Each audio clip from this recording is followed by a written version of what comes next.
Voilà, avec nous en direct, on va essayer de rejoindre Fessenheim avec le maire de la ville, Claude Brender, et Gérard Hugues, qui est le président de la communauté de communes du pays de Brissac. Alors, je vais commencer par vous, Gérard Hugues. Je rappelle que vous êtes donc le président de la communauté de communes de la région de Fessenheim, pays de Brissac.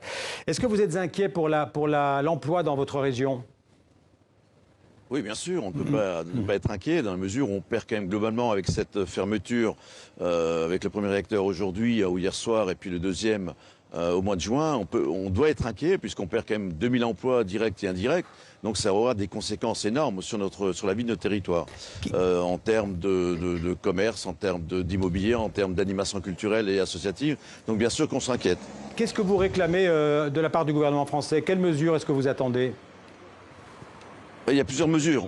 On a deux mesures. On attend effectivement deux choses. D'abord, effectivement, un plan de reconquête économique en contrepartie de la fermeture de cette centrale. Et deuxièmement, un effort fiscal de la part de l'État français pour nous accompagner dans cette reconversion qui va prendre un certain temps puisque on a la fermeture là, tout de suite, et puis on pense à une reconversion qui aura lieu d'ici une dizaine d'années. Est-ce qu'il y a déjà des pistes de reconversion industrielle, notamment pour votre région?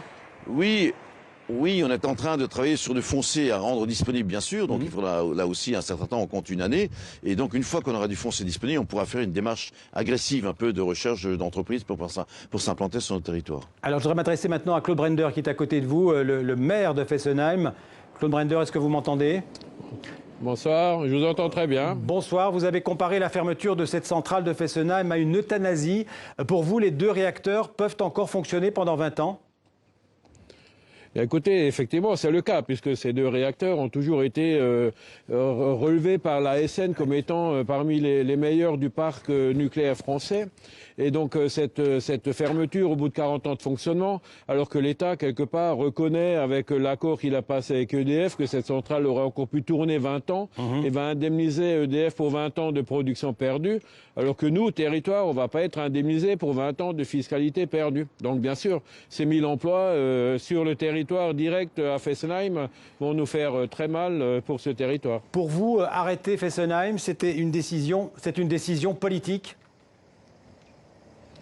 C'est clairement une décision politique puisque c'est la loi qui s'impose. Mais au départ, il ne faut pas oublier que c'est une décision électoraliste, donc d'un candidat à la présidentielle. Et ceux qui payent les pots cassés, c'est un territoire, c'est 1000 emplois détruits, des familles qui vont devoir partir sur d'autres territoires.